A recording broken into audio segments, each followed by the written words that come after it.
I'm going to do another review, a quick review of a Gibson Les Paul Standard 50s in Heritage Cherry Sunburst. It was manufactured in February of this year, 2020. It's got the slightly lower output 50s pickups. They're still quite high output, but I think they're lower output than the 60s. I believe it's got CTS pots, although I haven't checked. Obviously it's a rosewood fingerboard. I think it's a one-piece back. I can't see any joins. And it's got the vintage style tuners. It did come with a blank truss rod. It came with what they call the baby picture, where it's on the inspection bench. Just a few, there's a lot of emotion about the quality of Gibsons. I played some of the 2017-2018 range and they were terrible, if I'm honest. This one, a few things that annoy me with Gibsons: if your tailpiece and your bridge posts are either leaning forwards or backwards, that annoys me. Sometimes you get away with it, but if they start to lean in either way more as time goes by, you're going to struggle to intonate it. The posts are fine on this. Gibson have struggled for years here with the paint finish by the neck. This is absolutely fine. The binding's very good. I can't see any issues with it. All the things that I don't like about Gibsons, this hasn't got. Also, I noticed a few years ago the tuning pegs weren't drilled in straight. I mean, that's not acceptable on any level of guitar. These are fine. You know, there may be some bad Gibsons post 2019 or the management changes. I haven't played all of them, but all of the kind of mid to late 2019 and onwards Gibsons, there was a massive increase in quality. I did have a Gibson Les Paul Classic. That was a 2019. That was a good guitar, but it had the slim neck. I couldn't handle it. The E strings were too close to the edge. It wasn't a bad guitar, I just didn't like the feel of it.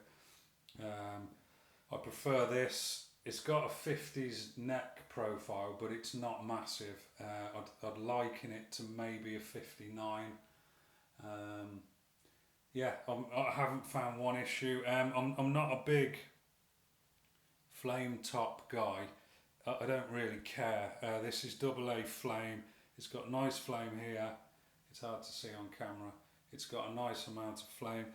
This goes a little bit plain here, but you know, I couldn't get a plain top in the standard. They do this. I think they do this or maybe the iced tea or the tobacco sunburst. You know, it doesn't bother me. This sets it apart. There's probably not another Les Paul with this figurine and this bit of plain top here. So, you know, I'm just glad that it's not defective in any way.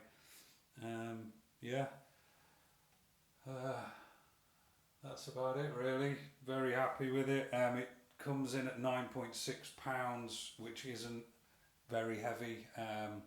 It's not light, but there's a lot lighter and there's a lot heavier. So I'll give you some tones.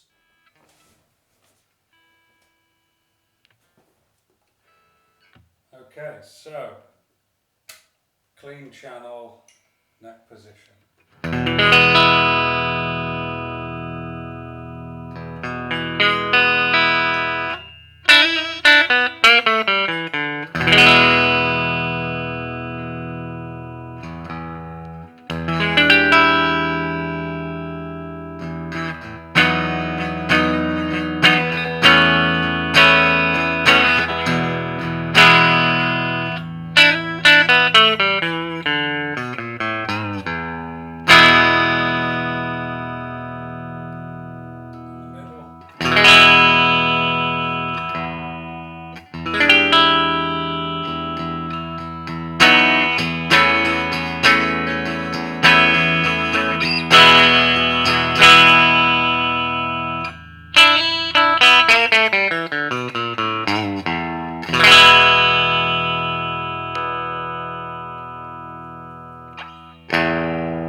review.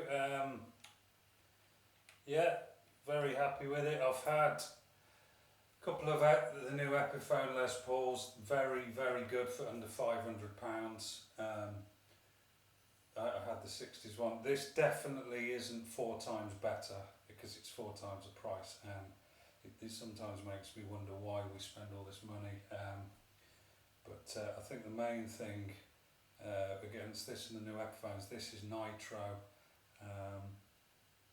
The Epiphone was very good. I think the Epiphone has a long neck tenon and this doesn't, which is a bit odd.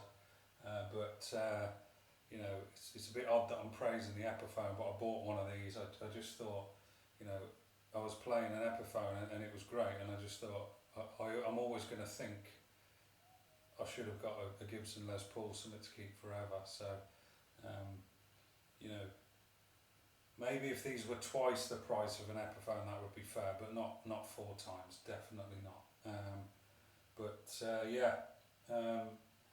Very impressed with it. You know, don't be put off by, you know, everyone saying the 50's neck is massive. It's not.